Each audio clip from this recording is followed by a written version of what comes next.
YouTube. How is everyone doing today?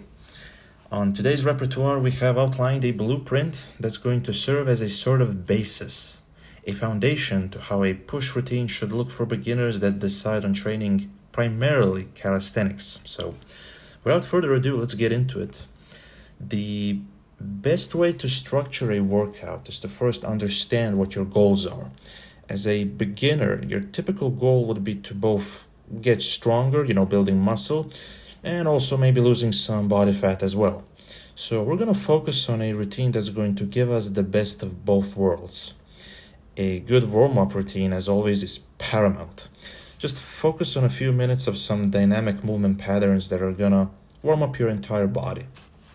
Now, as a beginner, it is ill-advised to work on progressions for the static calisthenics movements such as, the L-sit, the planche, the handstands, as these require a base layer of strength to be checked off first. Thus, our first rule of thumb is to assess just how strong we actually are, basically. If you're someone who is a total beginner, for example, and struggles to even do just a few reps of floor push-ups, with proper form, that means chest to floor, do not fret, as everything that's going to be outlined can be scaled to your difficulty level. It is first important to understand the muscles that are worked in a push routine. Push routine is a pretty broad term that typically characterizes the muscles involved in pushing patterns. This includes the shoulders, the chest, and the triceps. Arguments can be made that legs are practically a push pattern, but in this video, the emphasis is on upper body. The muscles can push either horizontally or vertically. And this is key in the way you structure your routine, as the more horizontal of a plane you're pushing, so to speak, you're pushing your body, you're putting a greater emphasis on the chest. And the more vertical of a plane you're pushing, you put a greater emphasis on the shoulders. As such, the holy grail horizontal push patterns are as follows. The push-up and its horizontal variations. We have the dip. And if you have the equipment such as gymnastic rings, you can even incorporate some variations such as the ring fly, for example. On the other side of the already mentioned spectrum are the vertical push patterns. These include the handstand push-up and its variations, such as the pike push-ups, with of course varying placements of the legs depending on how strong you are. There is just absolutely no need to overcomplicate these things. Now that we know the patterns that are basis in pushing movements, we can begin to craft a routine that's going to help us move forward in terms of strength and size.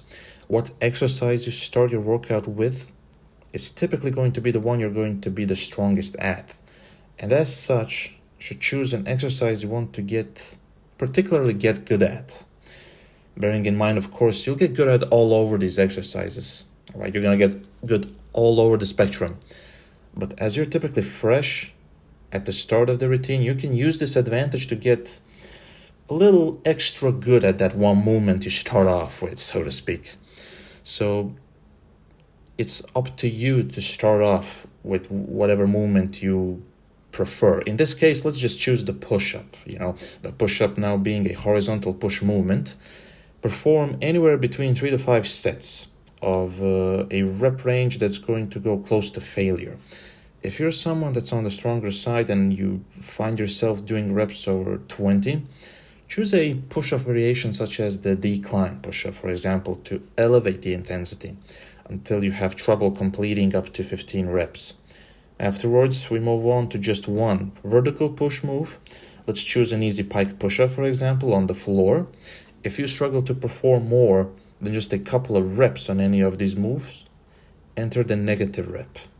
You can always build up volume by just doing the negative portion of that exercise. That includes lowering yourself down on the pike push-up and then resetting the pattern by just standing up and immediately going back into the pike push-up start position and just repeating. Build up to 10 to 15 reps per set. 3 to 5 sets is more than enough, and you're done. Lastly, we choose one final push pattern. Typically, it's horizontal in nature. That's going to put an emphasis on building up the triceps.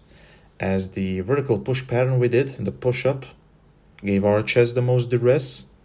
With the pike push-up, doing that to our shoulders. Lastly, our triceps are now the last factor to exhaust. My favorite is going to be the tricep extension. Please do note that, of course, a good warm-up, as we already outlined, is always necessary, especially for a move like this that can be pretty hard on the connective tissues on the elbow.